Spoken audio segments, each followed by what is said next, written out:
Good evening, everyone, and welcome to our daily evening devotional. So, this evening, Sister Daniela will be our speaker, but before that, we will sing first our opening song to be followed by opening prayer to be led to us by Brother Franklin Tina. And now let's proceed to our opening song.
Tayo pong lahat ay manalangin.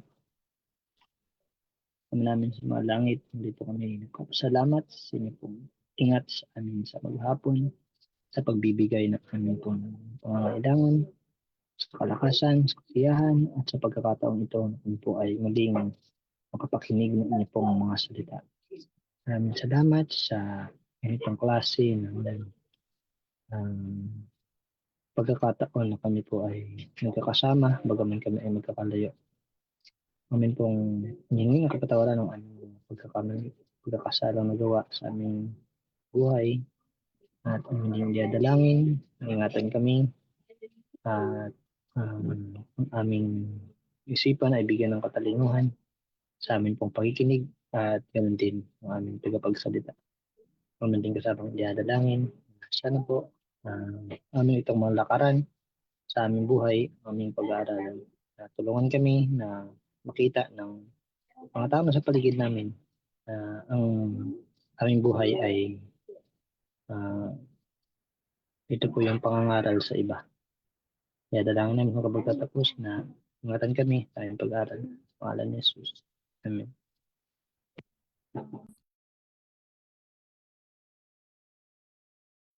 Maraming salamat po, Brother Frank, sa inyo pong pagpanguna sa ating pambungad na panalangin. At ngayon po atin na pong napapakinggan ng masayang buhay na ibabahagi po sa atin ni Sister Daniela.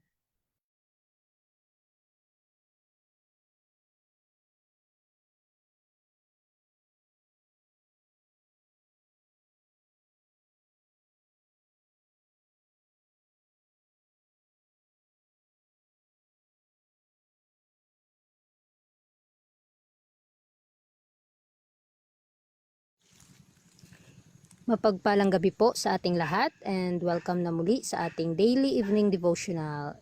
At ating pong pag-aaralan, it's August 5, entitled Determination, the Key. Our key text is found in 1 Corinthians chapter 2 verse 2, "For I am determined not to know anything among you save Jesus Christ and Him crucified." Sabi dito, "Many are attracted by the beauty of Christ and the glory of heaven, who yet shrink from the conditions by which alone this can become their own.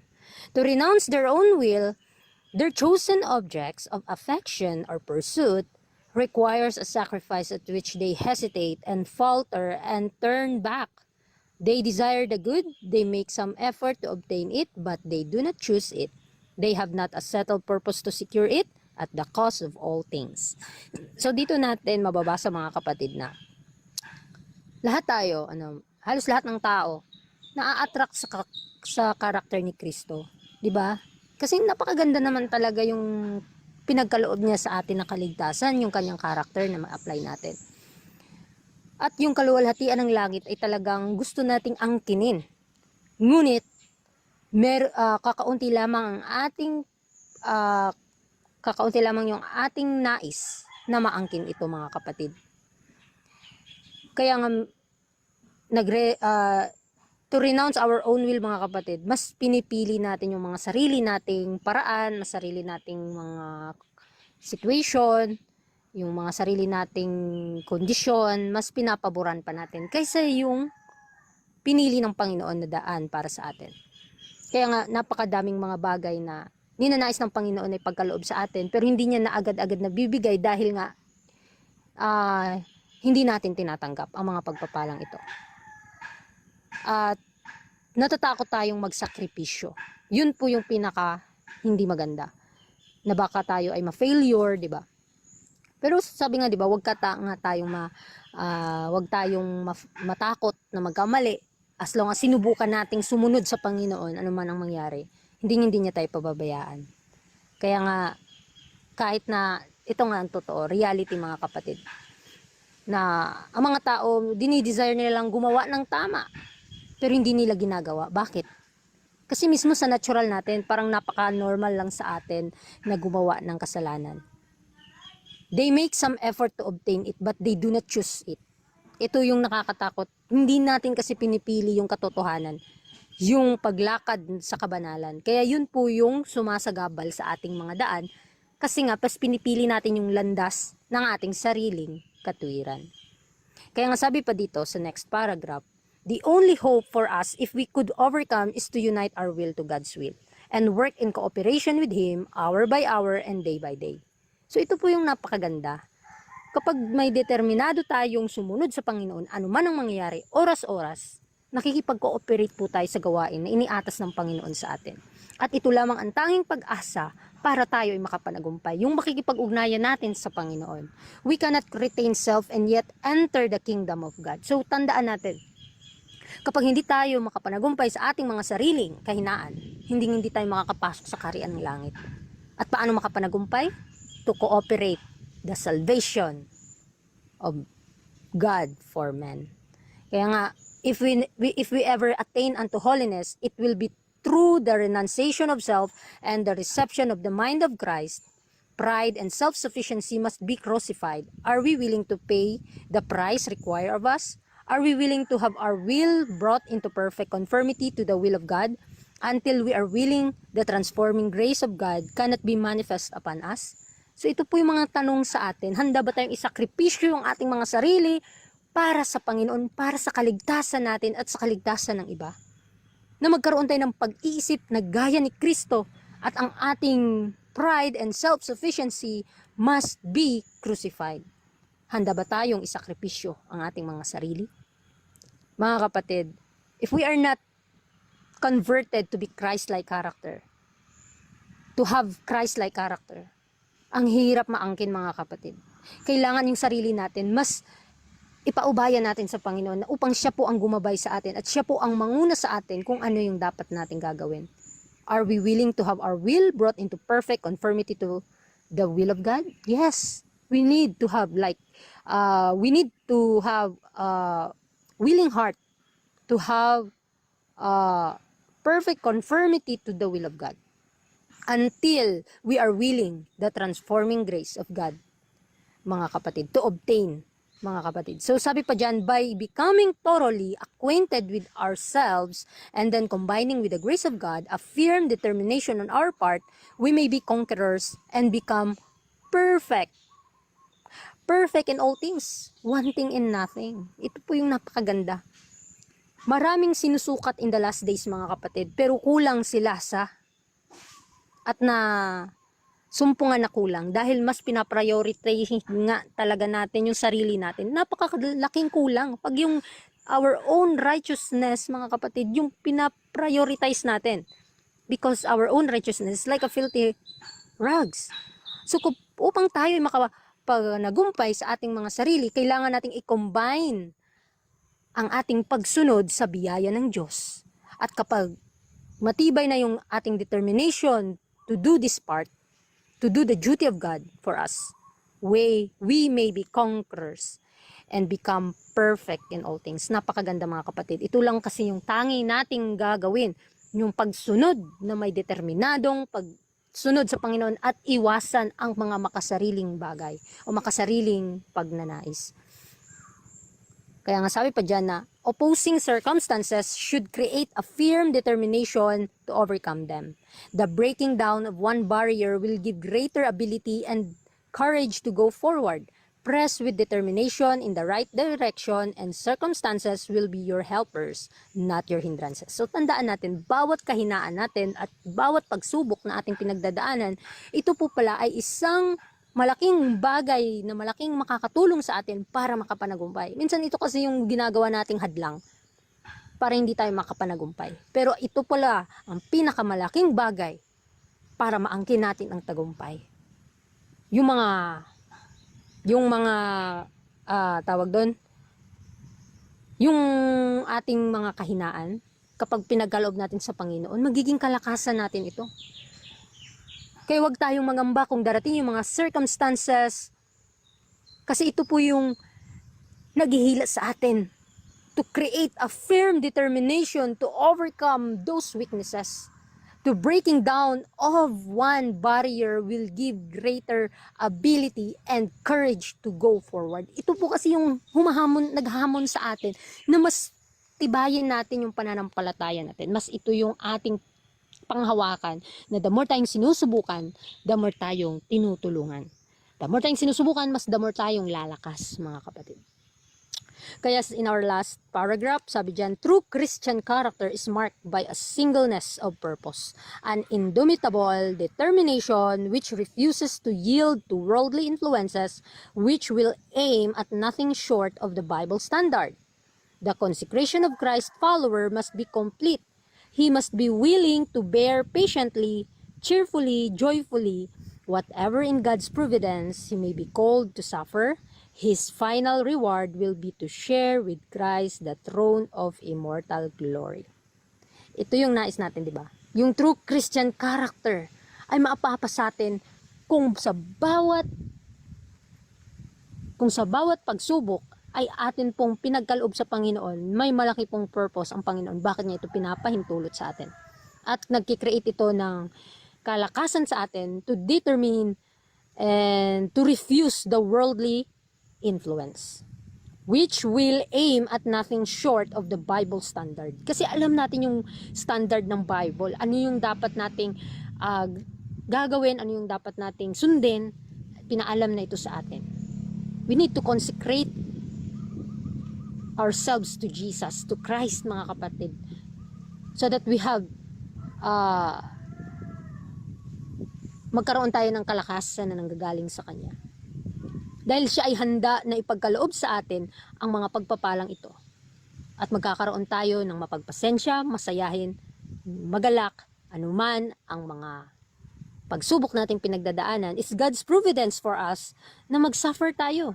He may be called to suffer, mga kapatid. Tinawag tayo na kahit mag-suffer tayo, His final reward will be to share with Christ the throne of immortal glory. Ito naman po kasi talaga yung ninanais ng bawat isa eh. Lahat tayo gustong maligtas. Pero kakaunti lang ang nagnanais na magsakripisyo para sa kaligtasang ito.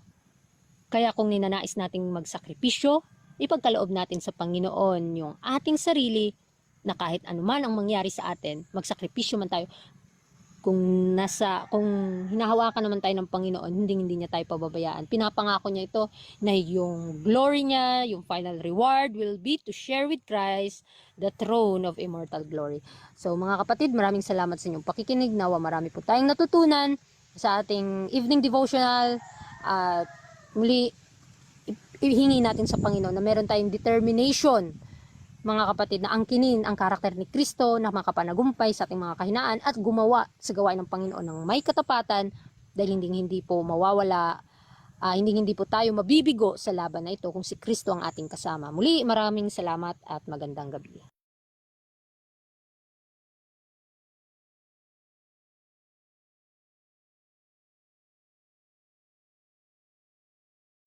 Maraming salamat po, Sister Daniela, sa inyo pong pagpanguna po sa atin sa gabing ito. So napakaganda po ng ating napag-aralan sa gabing ito. Po, tayo po ay muling pinapaalalahanan na hindi po tayo magiging malakas kung hindi po tayo sinusubok. Parang ginto po na malalaman po natin na isa po ay tunay na ginto kapag siya po ay sinubok ng apoy. So, ganon din po sa bawat isa po sa atin, habang nabubuhay po tayo dito sa sanlibutan, tayo po ay paulit-ulit na subukin hanggang sa tayo po ay maging karapat-dapat na pumasok sa kaharian ng langit. So, pakaisipin po natin na ang ating Panginoong Hesukristo ay He was tempted in all points as we are, pero nabuhay po siya ng walang kasalanan. So, lagi po nating pakatandaan, kaya hindi po siya nagkasala dahil po ni minsan ay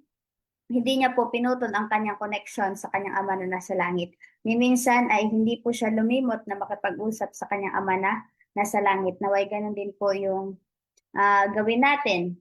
Kung si Kristo nga po na anak ng Diyos ay hindi po lumimot na makipag-usap sa kanyang ama na nasa langit, how much more pa tayo ng mga kasalanan na tayo po yung kailangan na mas kumapit pa sa ating Panginoon dahil sa ating corrupted human nature na parang nag-e-indulge po tayo sa kasalanan instead of avoiding it. So instead na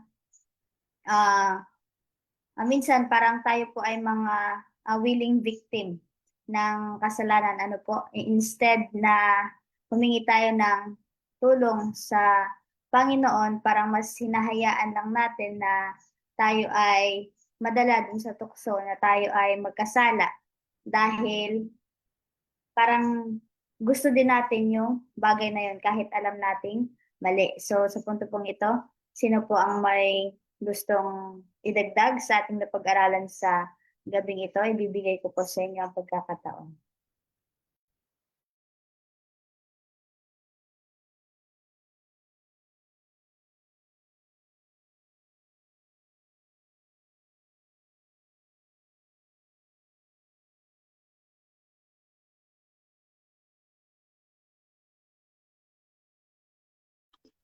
Good evening, sister, and everyone.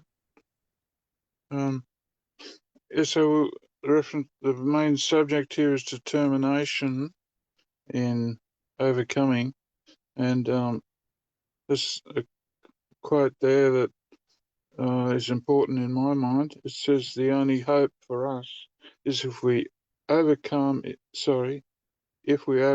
is to unite our will to God's will and work in cooperation with Him, hour by hour, day by day. And another paragraph is becoming thoroughly acquainted with ourselves and then combining with the grace of God a firm determination on our part, we may be conquerors. So it's a cooperative work with God and an understanding of ourselves, our weaknesses, and putting it on, or referring and asking God for strength and overcoming power and grace. And so we're in union with Christ to be overcomers, and this is the key to determination, as it seems. So this is a worthy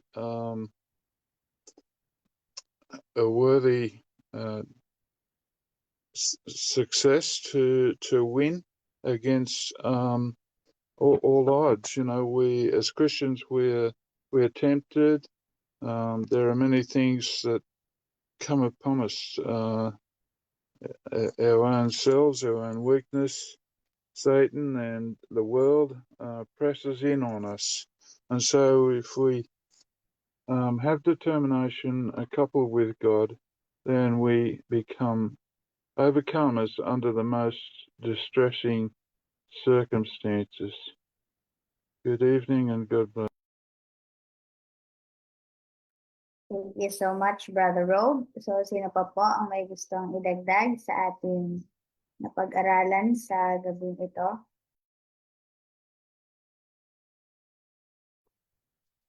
Magandang gabi po, mga kapatid.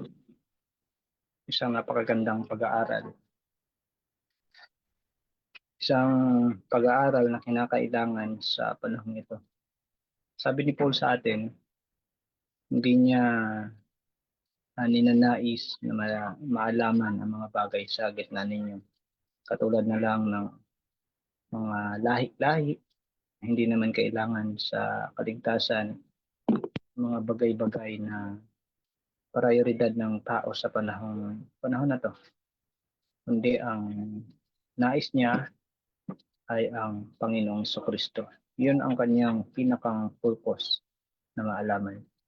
Totoo na maraming mga tao na na-attract talaga sa kagandahan ng Panginoon.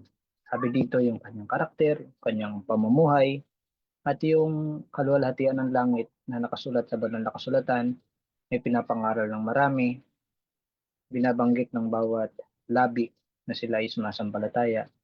Pero ang sabi sa atin, marami rin naman ang hindi nagpapasakop sa mga kondisyon na nais ng Diyos para maabot ang kagandahan ng kabanalan at ang langit na nakasulat sa banal na kasulatan. Dito yung pinakamahirap. Kapag ang nakataya ay yung ating pagkain, yung ating buhay, parang nagkakaroon tayo ng dalawang pag-iisip. Kung minsan parang nagkakaroon tayo ng pagdududa, lalo na't nasa lugar tayo na kung saan parang napapaligiran tayo ng kadiliman. Pero ang sabi sa atin, kailangan natin mag-desire ng kabutihan, kailangan natin ng effort. Piliin natin kung ano yung kalooban ng Panginoon. Hindi sa pamamagitan ng emosyon. Ang sabi sa atin, what saith the scripture? Ano yung sinasabi ng banal na kasulatan? Kailangan i-condition natin ang ating pag-iisip sa mga bagay na pwedeng mangyari. Kahit sa pagkain, sa mga kahinaan ng tao na pinanagumpayan ng Panginoon. Ang buhay, napakahirap talaga mamili kapag buhay na. Lalo't sa panahon na parang tingin mo wala ng pag-asa na makaahon ka sa ganong mga problema. Pero andyan ang Panginoon, andyan ang kanyang mga pangako para palakasin tayo. So kailangan talaga natin ng determinasyon. Ibinibigay sa atin ang mga salitang ito upang tayo ay maging malakas tinatanong tayo ng Panginoon ngayon kung sabi natin, are we willing to pay the price required of us? Are we willing to have our will brought into perfect conformity to the will of God? Until we are willing, the transforming grace of God cannot be manifest upon us. Ito po yung katanungan para sa ating Kristiyano. Kasi maraming pagsubok, maraming magiging dahilan upang tayo ay magkalinlangan sa pananampalatayang dala natin. Kasi ang pananampalatayang ito, pananampalataya ng pagtitiis, kasiyahan. Di ba sabi sa mensahe na dala-dala natin, narito ang pagtitiis ng mga banal na siyang nagsisitupad ng utos ng Diyos at ng mayroong patutuo ni Jesus. Ang sabi sa paragraph 5, opposing circumstances should create a firm determination to overcome them. The breaking down of one barrier will give greater ability and courage to go forward. Press with determination in the right direction, and circumstances will be your helpers, not your hindrances. Napakaganda ng quotation na ito, no? Kapag tayo ay nakapanagumpay, ito yung magiging susi natin para makapanagumpay pa sa susunod. Kapag tayo naman ay bumagsak, magiging susi rin ito o magiging posibleng babagsak din tayo sa susunod. Mahihirapan na tayo makahakbang. Kaya ang sinabi sa atin na i-oppose talaga natin, labanan natin yung mga pagsubok, mag-go forward tayo at talunin natin ito sa pamamagitan ng mga salita ng Diyos. Di ba sa Ephesians chapter 6 sa verse 12, patuloy binigay sa atin ng Panginoon kung ano yung armor na ating dadalahin. Binigay sa atin kung ano yung kinakailangan natin. Kailangan kargado tayo ng salita ng Diyos. Dahil ang ating reward, sabi sa atin, our final reward will be to share with Christ the throne of immortal glory. Not 100 years, 1,000 years, million years, but everlasting life. Ito po yung ibinibigay sa atin ng Panginoon. Kaya kailangan natin ng determinasyon. Pagpalakasan sa isa't isa at magsuportahan sa bawat isa upang ang init ng pananampalataya ay manatili. At ang mga nanlalamig naman ay palakasin, magtulungan tayo sa bawat isa sa mga nahihina. No, at alam natin na yung pinakamaraming naging karanasan, naging pananagumpay, sila rin ang mayroong pinakamaraming maisishare na pangpalakas sa bawat isa kasi naranasan na nila yan. Hindi naman natin masasabi kung hindi natin naranasan. So ito po ang aking karagdagan at ang nakita kong liwanag pa, napakarami pa, pero ito lang po ang aking karagdagan. Maraming salamat po, Brother Frank, sa inyo pong karagdagan. So, sino po pong may gustong idagdag sa ating napag-aralan sa gabing ito?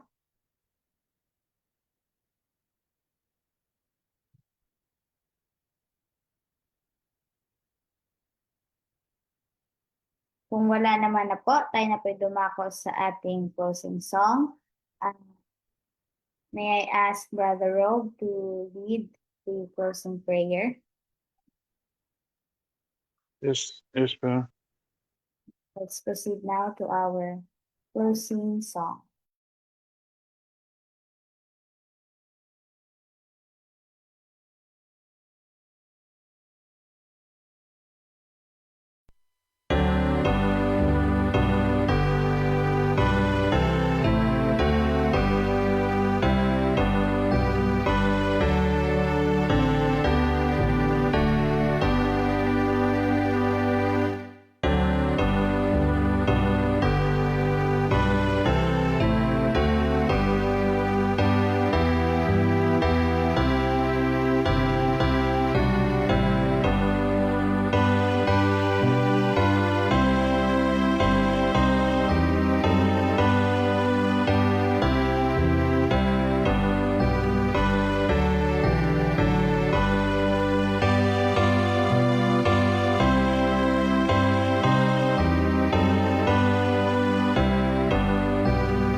Brother Robe.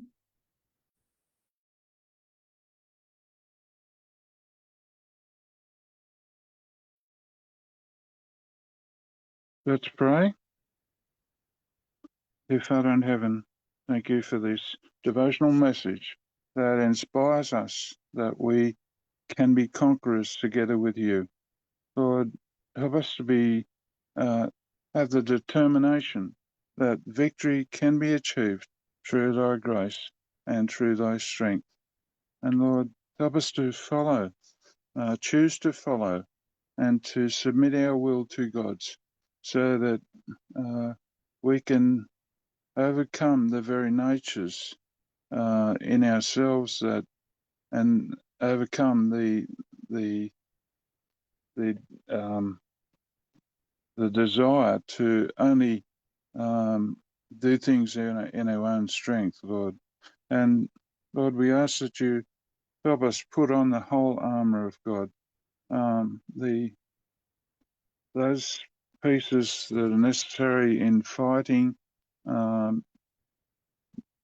against the powers of darkness, Lord, the sword and the shield and the Holy Spirit to guide and direct us, Lord. And help us to realize that we need to be in union with Jesus, and that we can be victors, that we can have the determination to be sons of God as we work with God to the development of our characters and the victory in our witness in the world and against temptation and against the very things that are against our nature. Lord, we ask that you give us strength and dependence on you, and may your blessing be with us as we consecrate our lives to you. And we thank you in Jesus' name. Amen.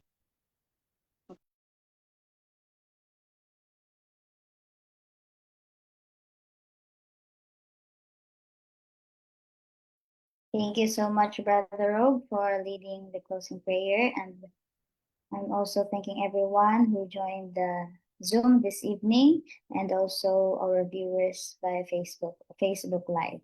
So inanyayahan ko po kayo na samahan ulit kami bukas para po sa ating evening devotional sa parehas pong oras, at inanyayahan ko din po kayo na mag-join po sa ating morning devotional bukas ng umaga sa ganap na 5 a.m. So nawa po mga mensahe na ating napakinggan ay ating isa-isip, isa-puso at isa-buhay upang makita ng sanlibutan ang liwanag ng sa atin. Ito po ang aking panalangin.